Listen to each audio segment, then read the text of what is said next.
someone to come in and run a different kind of campaign and come with a different message and address some of the issues that our country's facing.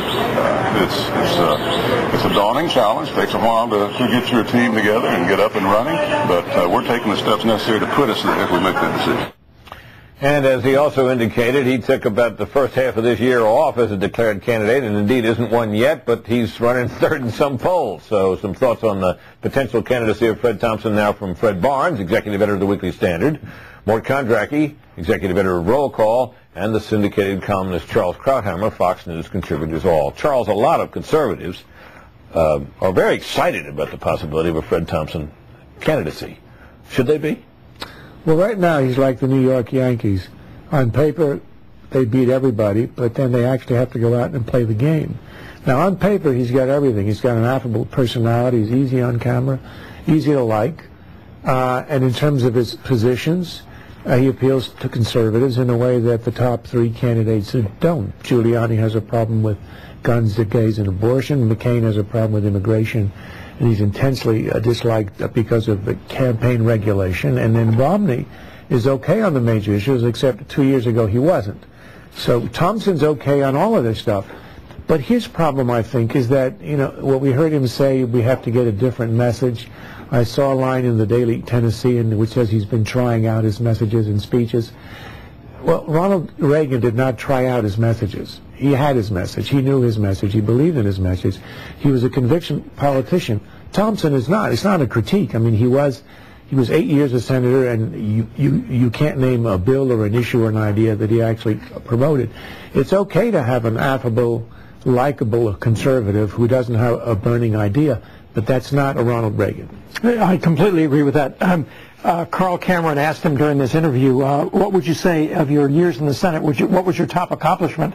And Fred Thompson said, leaving. And they laughed, of course, but that's pretty close to the truth. I mean, he didn't really like the Senate. Well, it didn't make much of a dent there. He did run for the office. He held it for 6 years. His highest opportunity, greatest opportunity, was to lead this investigation of the 1996 Clinton alleged campaign scandals involving payoffs from Chinese interests and stuff like that. Contributions alleged to have come from Chinese government sources. Okay, yeah, but Thompson was flummoxed in that investigation by John Glenn, who was not notoriously brilliant in legislative maneuvering, but he managed to outfox Fred Thompson. So, you know, there's just a lot of questions here about what does the guy stand for. It's not just not enough to be none of the above.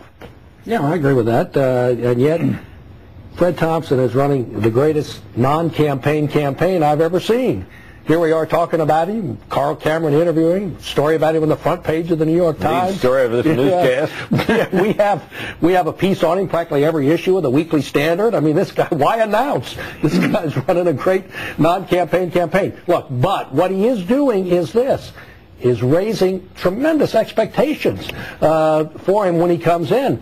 And I think it's going to be very hard to meet these expectations. He is, as Charles said, he is very likable. I've got 3 tests. That's one of them. The second one is, will he excite people? You know, most candidates don't excite people. And it's possible he will. And the third one is he interesting? And that's basically, does he have a different message? Does he have something to say? Is he, I mean, what is there? I mean, he hasn't, in other words, he's been igniting. At this point, you see him as a blank canvas on which people are writing their own hopes. No, not necessarily a blank canvas, but, I mean, here's a guy that needs to say something interesting. Ronald Reagan was interesting. This guy, I mean, I haven't heard him, if he's been saying wonderful and interesting things in his speeches around the country, word of that hadn't sifted back to me anyway. All right, let's ask this question quickly. A, will he get in? And B, how likely is he to win? Yes, and I haven't the slightest idea. I agree with that. I think he's got a fair chance to get the nomination. He's going in, and I give him 2-to-1 odds. Against or for? 2-to-1 is against. Against winning in a field of 4. It's not bad. No, that's not bad. All right. Up next, a cause for celebration in Lebanon as the UN takes up the case of the country's murder.